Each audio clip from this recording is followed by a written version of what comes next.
Welcome to GlideChat, where we give you the rundown of all things ServiceNow. Let's talk about the now, right now.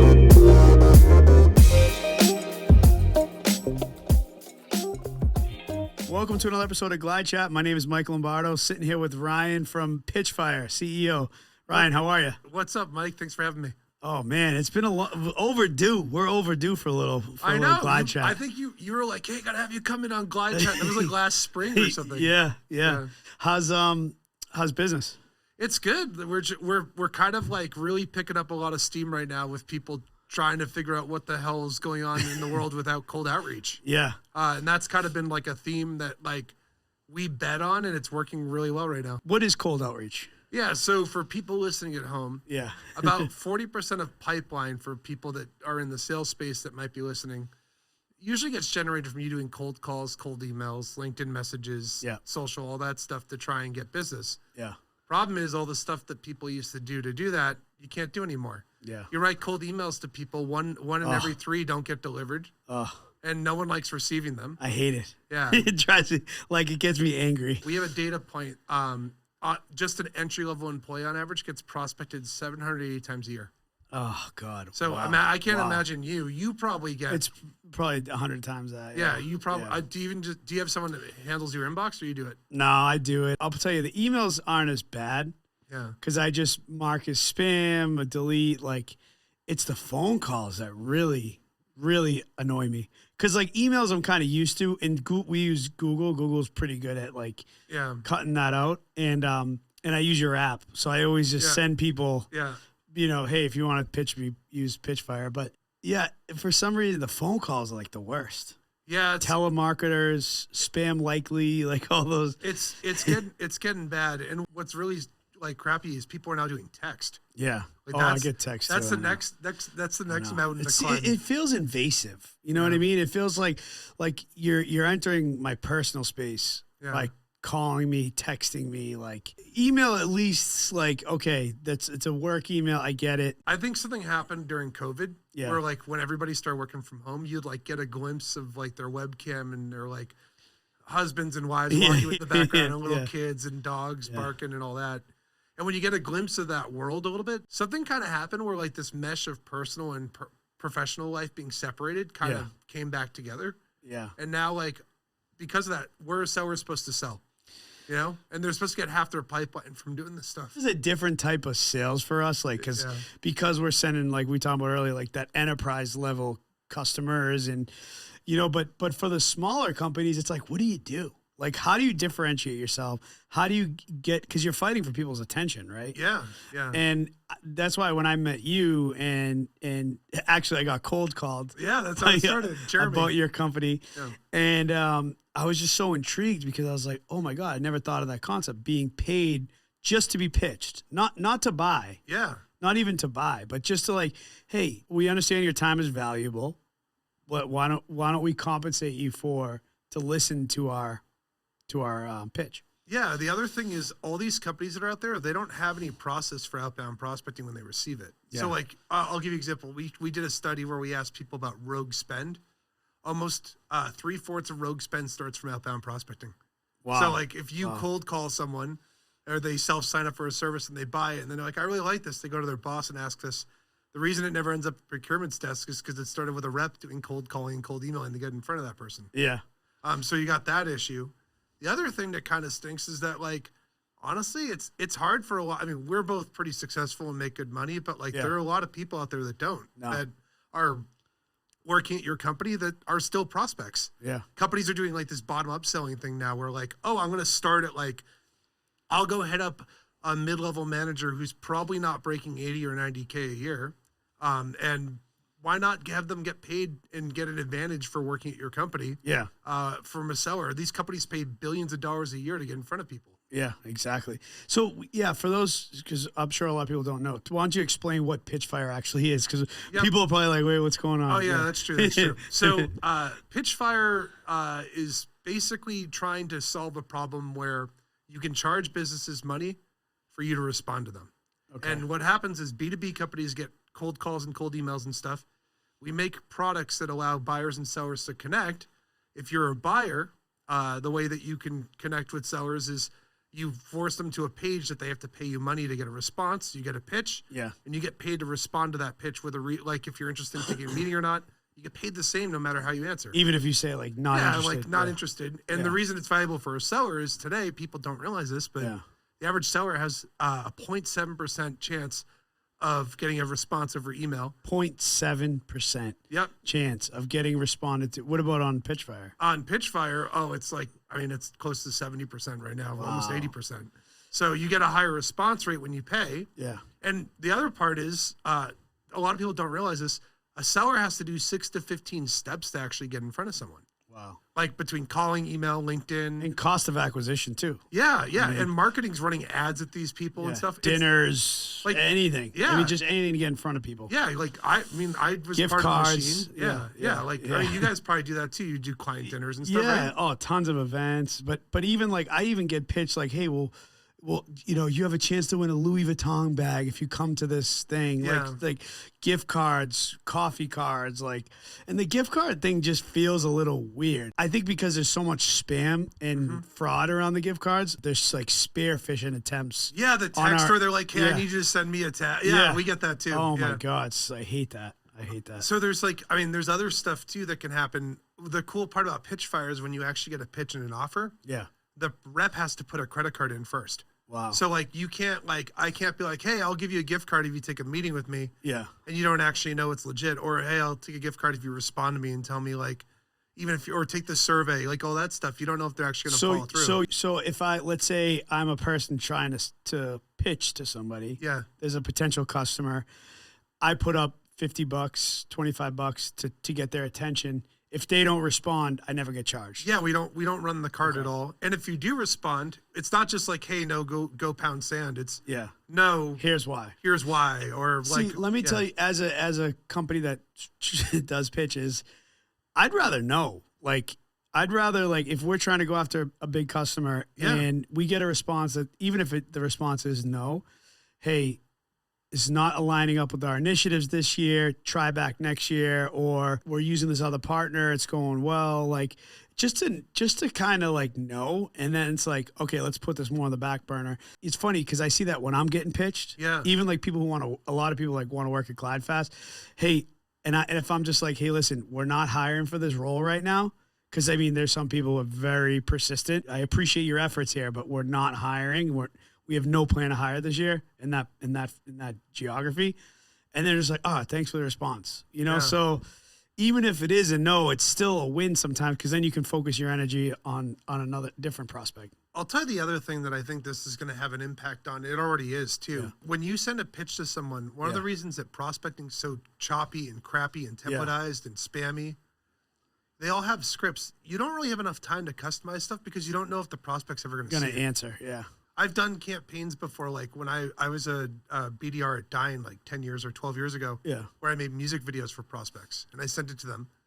If I did that today, I bet I would get a response from one of them. When we did it back then, I got responses from 5 out of 6 of them. Wow. And the reason that I was able to go do something like that is because email wasn't overcrowded. Yeah. Now when you send an email, it's like driving on the highway during rush hour. It's too much. And I'll tell you, I was thinking too, while you were talking, because I signed up for your platform, maybe a few months ago. When somebody does give me a pitch, I kind of feel obligated to give them a meaningful yes or no, or hey, reach out to this person, because they paid for my time. Yeah. You know what I mean? They value my time. They're paying for it. I owe them either an opportunity. That's my first reaction is how can I help them? Close this deal. Yeah, it's almost it's almost like you're doing sales now. I'm can I buy this, whatever they're selling me? And then it's okay, if I'm not the right person, can I get them in touch with somebody who may find value in what they're pitching? Yeah. Or, hey, here's why we're not interested, So it's you kind of feel obligated because somebody's paying you for something. It's just like a job. When you're getting paid to show up at work, I've always been somebody who's I got to work hard because I'm getting paid for it, Yeah. So you're selling your attention on it. But the other thing that's kind of cool is if you want to go pitch someone on here, you can do a lot cooler stuff than just a text-based pitch if you want. Yeah. because you're going to be more likely to get a response. Well, you're the king of that, aren't you? I had a guy the other day that used a video prospecting platform. Yeah. Was trying to get in front of someone, and he grabbed a video. Or? No, he grabbed a ukulele. Yeah. Oh my God. He made a song for a prospect, and Is he this sent person it. You? No. I wish it was. But he sent a pitch on Pitchfire and heard back from the person. He had emailed them a bunch, and never heard back. So wait, you can do videos on Pitchfire too? You just put a link. You can use a video link. Okay. It's coming soon. Yeah, That's coming in the soon. roadmap. Okay, all right. So you just put a link. Yeah, that makes sense. Well, like imagine how much better and more entertaining. I mean, did you watch Super Bowl ads during the Super Bowl? Yeah, people of course. watch the ads because they're like it's basically every company's showcase of like exactly. Here's This is the ad. best. Well, what was the best? The Dunkin' Donuts one? Yeah, that one was awesome. Yeah, that was cool. Yeah. Tom Brady. I like that Boston. one. Yeah, but like they're always like there's when I was growing up, I was like, oh, I want to make Super Bowl ads. Like that was one of the things like I always wanted to do. Did you see Kanye's? Yeah. Oh wait. No. Oh, you mean I didn't see it in real time. But he paid $7 million just to do the story is that he paid to get seats in front of Taylor Swift's suite. I heard that too, but he addressed that. Yeah. But he addressed that. He said so the rumor was he got kicked out. Yeah. Right. Yeah. And then he's like, no, I went up to a different suite. Yeah, and he just did it to get the story right. Like I don't know. I don't know. Right. Either way, we can talk about Kanye all day. Either way, but the genius thing behind it is like you literally could be making Super Bowl ads for your clients one by one, and you're going to hear back from them. Yeah. I think that one of the things a lot of companies do is they just mail in that first impression. Yeah. And you can make a really good first impression with someone if you're creative and fun and different and you're, like passionate. Yeah. Like it's not just showing stuff like you're working hard or a job interview. You also could be in the creativity that your company shows 100%. That you care. Like I said, you're the kind of the king of that stuff. Like, I appreciate it. Can you talk a little bit about like some of the creative sales prospecting things that you've done? I've done so many crazy things. So you really embrace the humor side of it. Oh yeah. Well, it's just like for me when I was growing up, I was like, I want to do comedy stuff, but I was too much of a wuss to do it, so I hid behind business to do it. But like. I've made music videos for prospects and sent it to them. Like hired a full production studio and video team and filmed it. And it's just about them. It's not about my product or service. Yeah. I've done campaigns. My easiest one that someone could replicate now. I once sent out 50 copies of the DVD Point Break. You ever see the movie Point Break?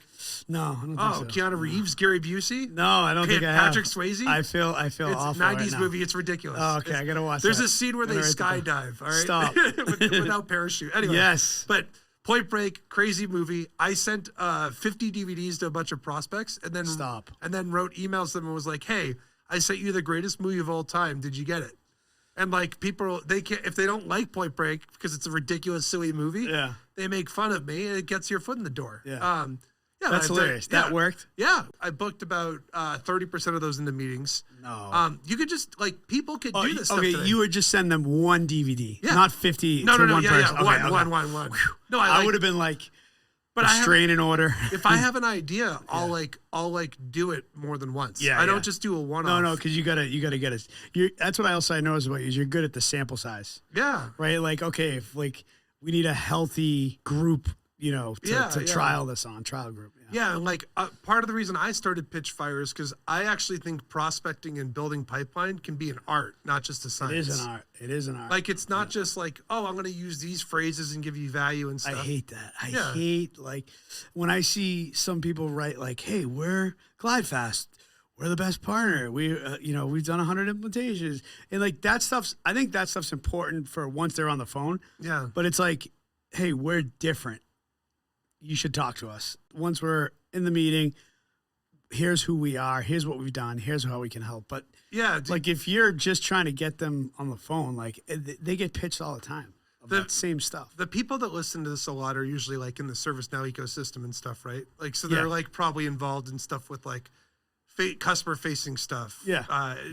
Operations and all that. Yeah. I think like the pattern interrupt is really important, not just in prospecting, but in everything. Like for me, for example, have you ever heard the phrase high agency, low agency? No. So there's this terminology. It kind of became popular in the late 90s where they went and looked at people that were like, that think of things in high agency, meaning that they don't ask why to do something. They ask why not. Yeah. And they like approach things differently. And there's tons of different examples of people that have been successful in business doing it.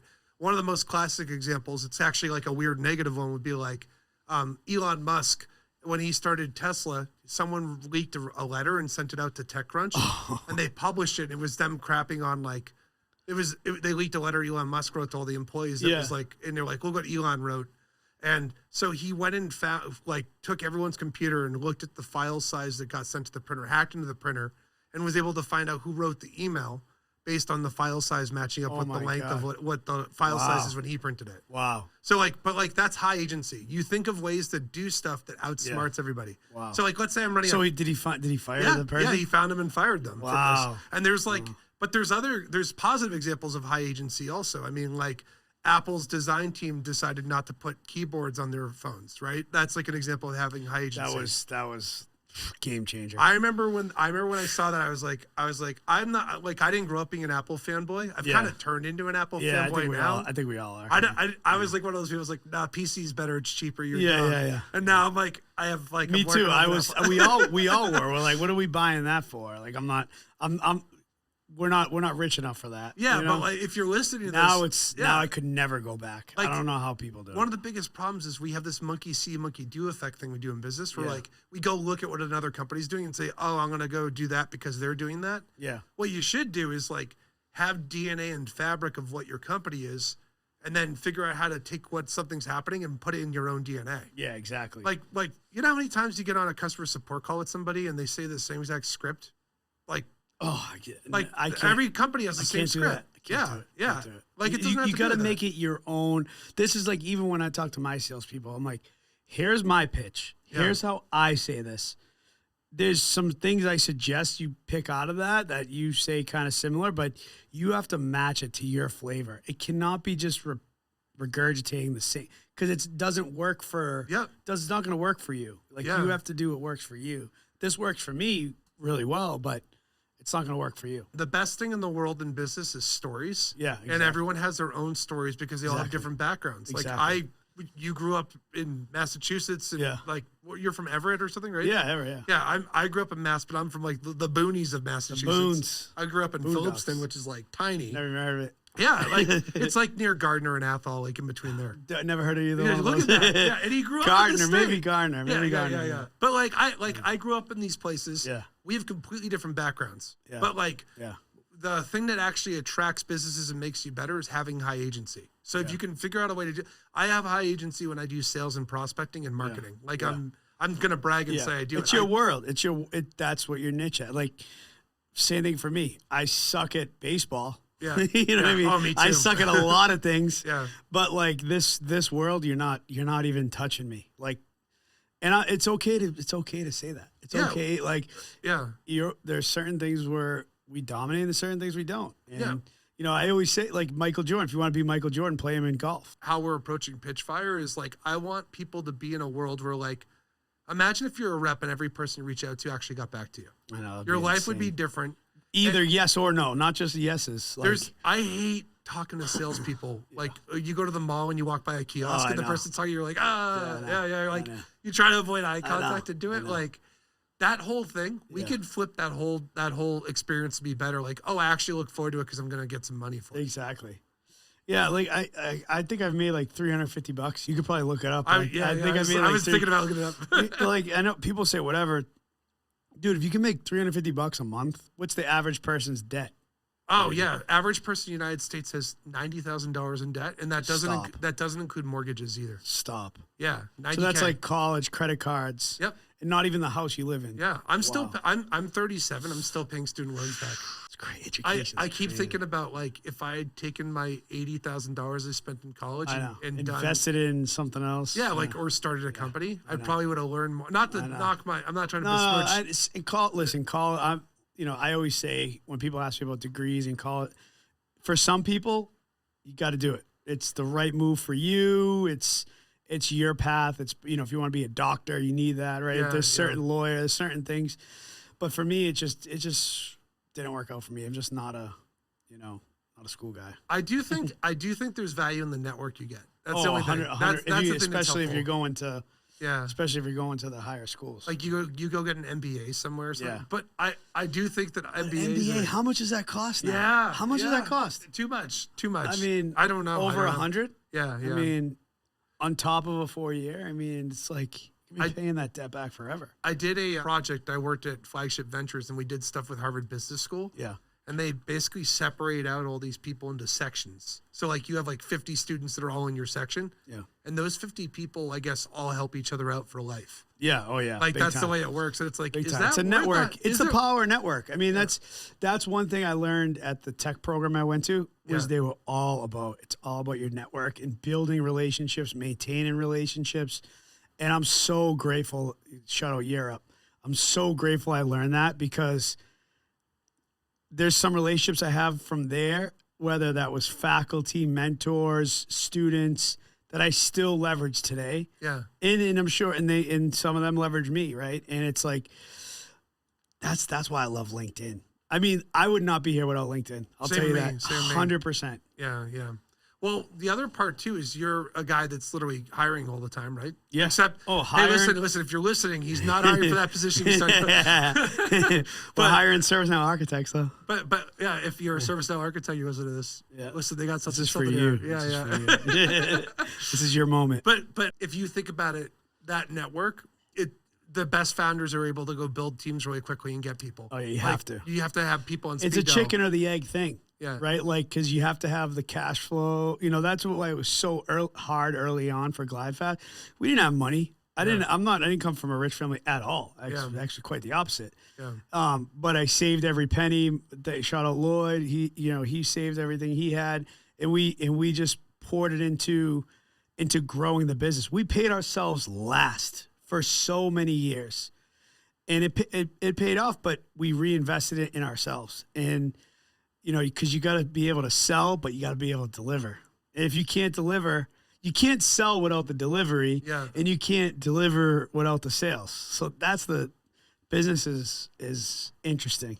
Which is why, by the way, if you're listening to this, why you should go sign up for Pitchfire. Yes, because you get paid and you can save money.